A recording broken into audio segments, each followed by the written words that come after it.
नमस्ते, हमारे चैनल पर आप लोग के स्वागत है। मैं आप लोग को शिव गुरु का शिव चर्चा सुनाऊंगी। अगर पसंद आता है तो लाइक करिएगा, सब्सक्राइब करिएगा, शेयर करिएगा, कमेंट में बताइएगा कि शिव गुरु का शिव चर्चा भजन कैसा लग रहा है।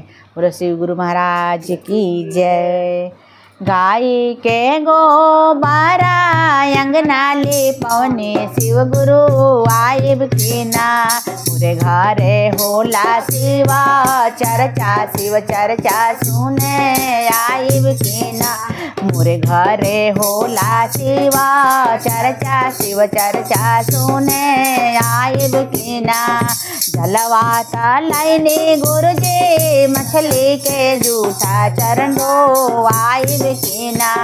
जलवाता लेने शिव गुरु मछली के जूठा चरण दो आइब की ना। मोरे घरे होला शिवा चर्चा, शिव चर्चा सुने आइब की ना। मोरे घरे होला शिवा चर्चा, शिव चर्चा सुने आइब की ना। गाय के गोबारा अंगना ले पाइब शिव गुरु आइब की ना। मोरे घरे होला शिवा चर्चा, शिव चर्चा सुने आइब की ना। मोरे घरे होला शिवा चर्चा, शिव चर्चा सुने आइब की ना। मोरे घरे होला शिवा चर्चा, शिव चर्चा सुने आइब की ना। फुलवाता लाइने शिव गुरु भंवरा के जूठा हरवा पेनब की ना। फुलवाता लाइने शिव गुरु भंवरा के जूठा हरवा पेनब की ना। मोरे घरे होला शिवा चर्चा, शिव चर्चा सुने आइब की ना। मोरे घरे होला शिवा चर्चा, शिव चर्चा सुने आइब की ना। अरे मोरे घरे होला शिवा चर्चा, शिव चर्चा सुने आइब की ना। अरे दूधवाता लाइने गुरुजी बछड़ा के जूठा दूधवा पियब की ना। दूधवाता लाइने शिव गुरु बछड़ा के जूठा दूधवा पियब की ना।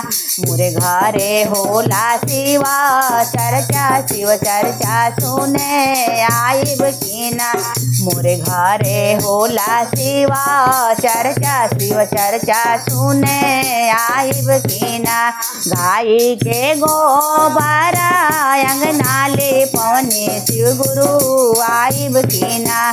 मोरे घरे होला शिवा चर्चा, शिव चर्चा सुने आइब की ना। मोरे घरे होला शिवा चर्चा, शिव चर्चा सुने आइब की ना। फलवाता लाइने शिव गुरु सुगवा के जूठा सुगला गाइब की ना। फलवाता लाइने गुरुजी सुगवा के जूठा भुगला गाइब की ना।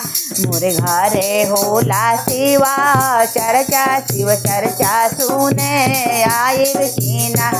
मोरे घरे होला शिवा चर्चा, शिव चर्चा सुने आइब की ना।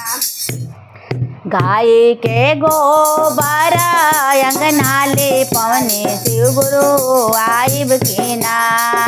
गाय के गोबारा अंगना ले पवने शिव गुरु आइब की ना।